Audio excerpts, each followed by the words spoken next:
There are rare moments in the Bundestag that don't just make headlines, but send a shockwave through the entire republic.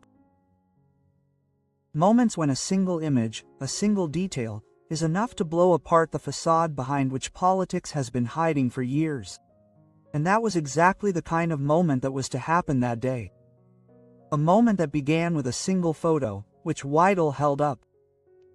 But before that image became visible, there was an atmosphere in the room that could be cut like glass. It was a session like many others. Agenda items, endless speeches, the usual murmuring, heckling, brief laughter. Journalists took notes mechanically, cameras captured bored faces. No one suspected that a production would follow that would blow everything apart. Weidel was the last to take the lectern that afternoon. As soon as she stood up, it was clear that she had prepared something. Her steps were controlled, her gaze was almost keen. She had no stacks of sheets of figures, no long manuscripts, just a single envelope in her hand, a detail that immediately caused unrest, because in Berlin it is known that anyone who brings just one sheet of paper or a single document either has nothing in their hand or is on it. She began quietly, almost soberly, talking about stagnation, about a sham political solution. Some members of parliament chuckled, others whispered in boredom. Friedrich Merz sat 2 rows away, leaning back slightly, his hands folded, his gaze full of absent-mindedness. He was used to fending off her attacks. He believed he had everything under control, and that was exactly where Weidel delivered the first pinprick. "You are talking about trust here, Mr. Mars," she said suddenly, and the room sensed that things were getting serious. But how can trust be created when there are pictures that say more than 1,000 of their words? A murmur went through the room. She reached into the envelope, slowly pulled out a picture and held it up.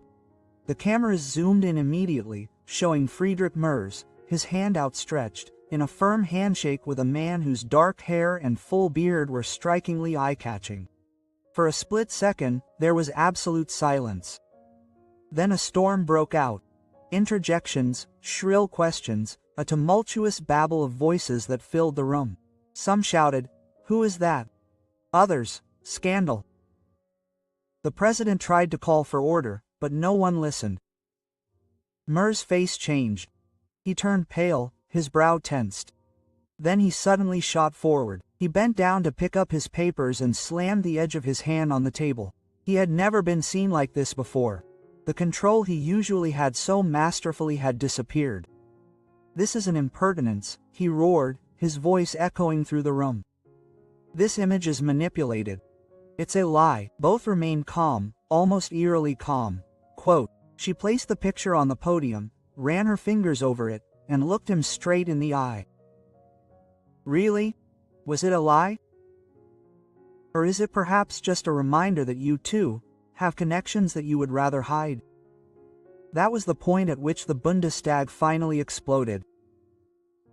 The rows of journalists jumped to their feet, smartphones flashed, live tickers filled with news.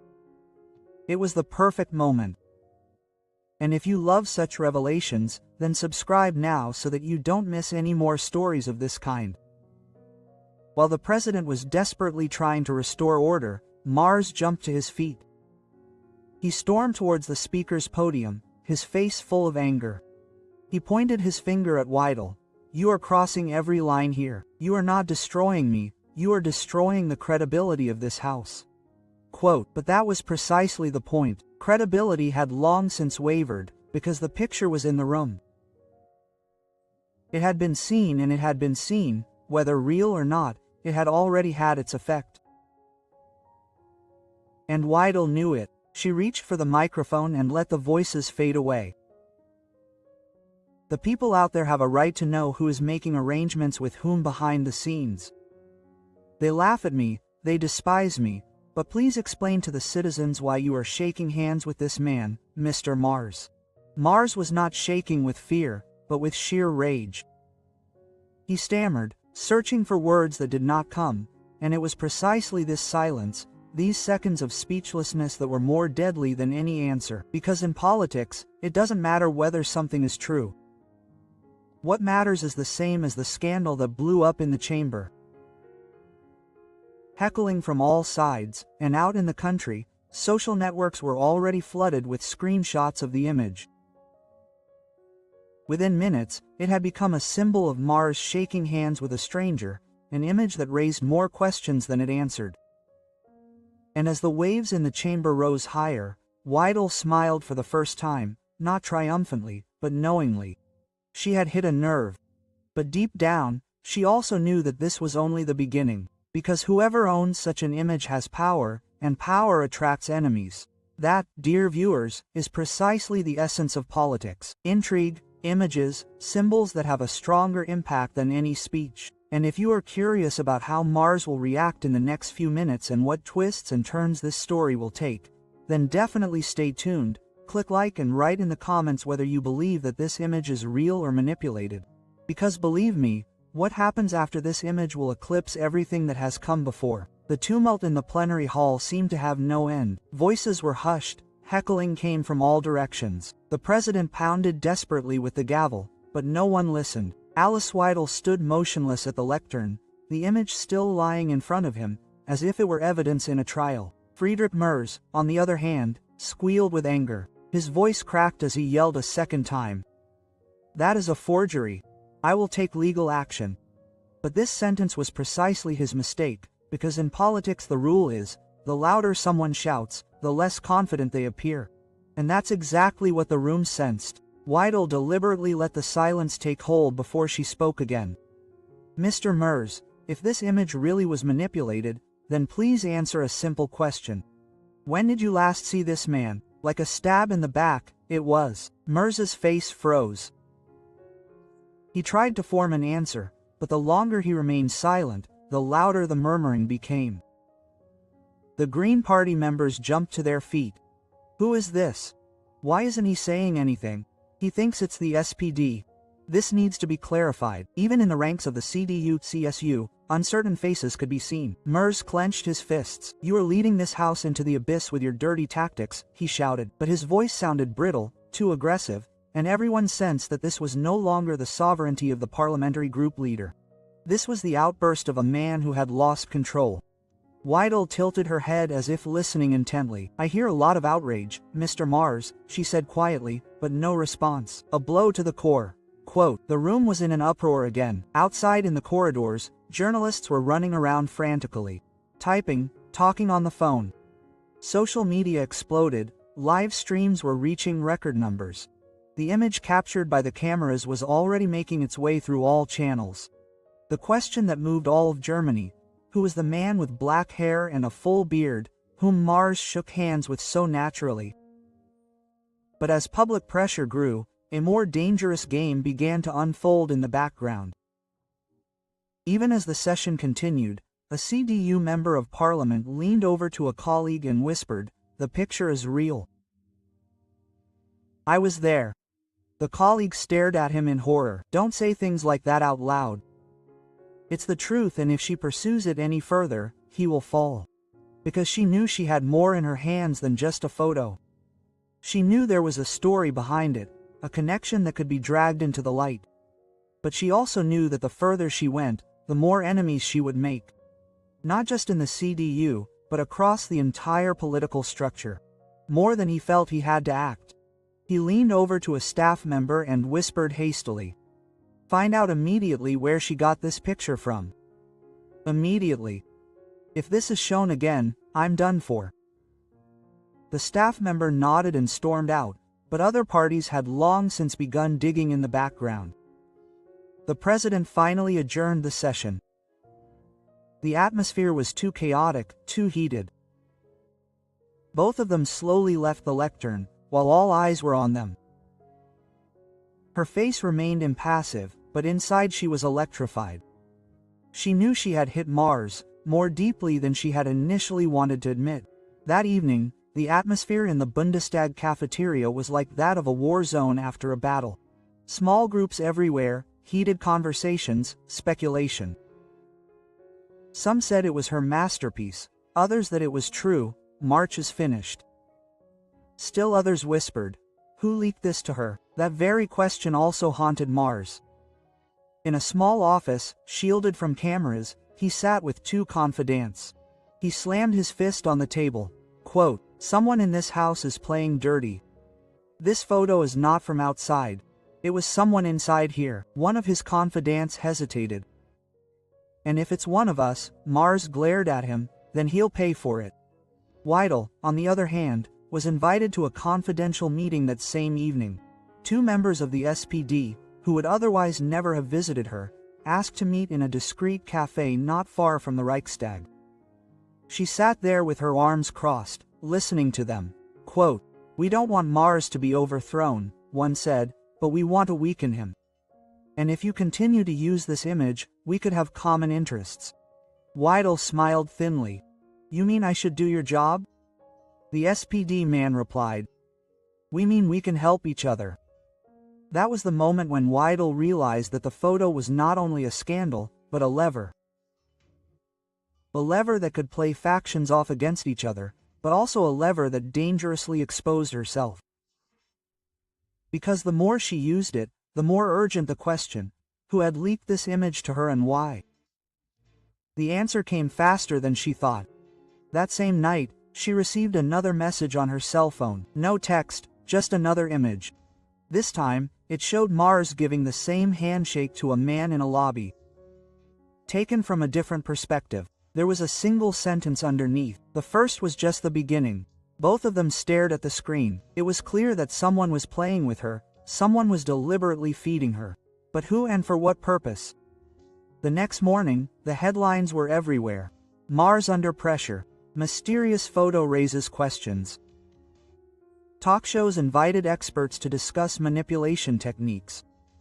Others speculated wildly about the identity of the man with black hair and a full-length suit. Was he a businessman, a lobbyist, or something else entirely?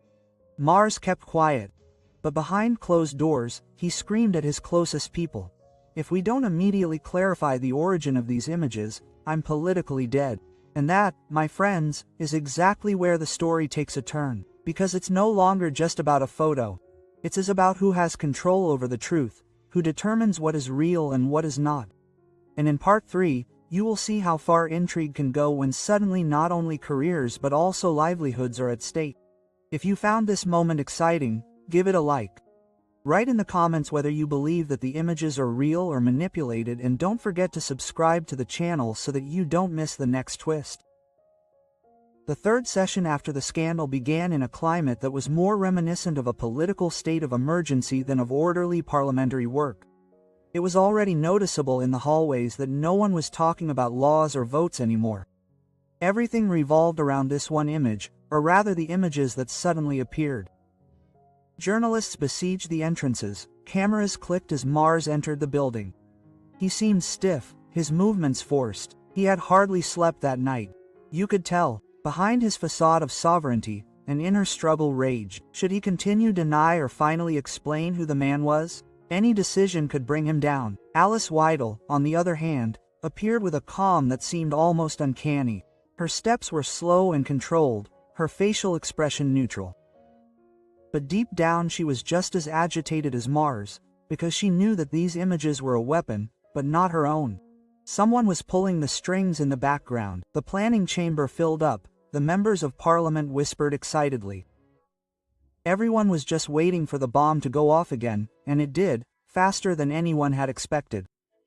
Even before the session officially began, an anonymous messenger distributed envelopes to the parliamentary group. Inside each one was a printout, another photo of Merz, another handshake with the same man. But this time he was not standing in a bar or lobby, but in front of a building that seemed inconspicuous at first glance. It was an office building on the outskirts of Berlin, but the address was known to insider circles. Lobbyists who had been suspected for years of channeling dubious money flows into politics resided there. When the members of parliament saw the pictures, chaos broke out again. "This is proof," some shouted. "This is a campaign," others shouted. The room was a cauldron even before anyone reached the speaker's podium. Weidel watched the spectacle with a keen eye. She knew she had to be careful this time.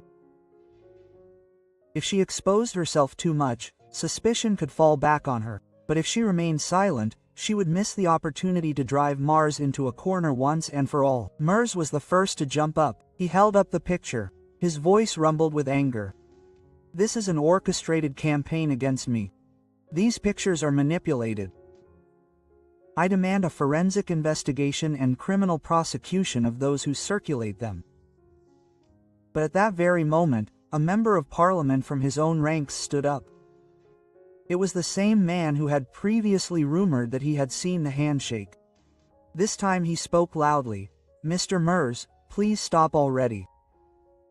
We all know that this encounter took place. You can't play us for fools." An outcry went through the hall. The union was divided. The support for Marz Schwanz was visible. Some of his party colleagues looked away, others shook their heads. Weidel took advantage of the silence. She stepped up to the lectern, calmly placed her hands on the wood. "Mr. Merz, you say the images are manipulated, but your own people contradict him. If you are telling the truth, then please reveal who this man is and what you discussed with him. Your words stand like a verdict." The hall fell silent.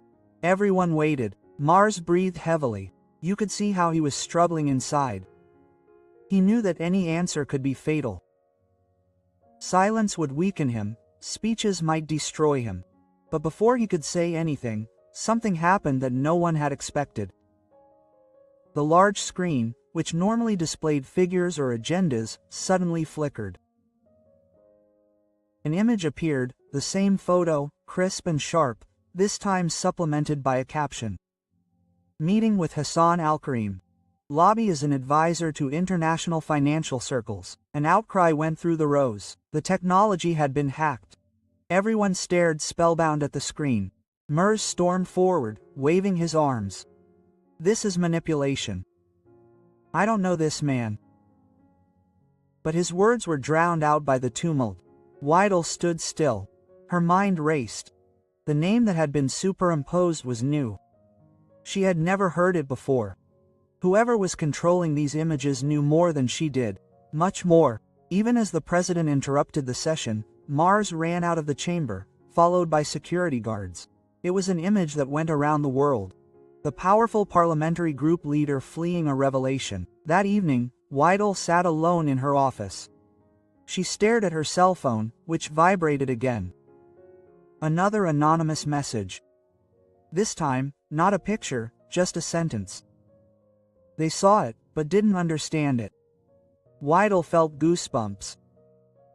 Whoever was behind it was playing a game that was bigger than she had suspected.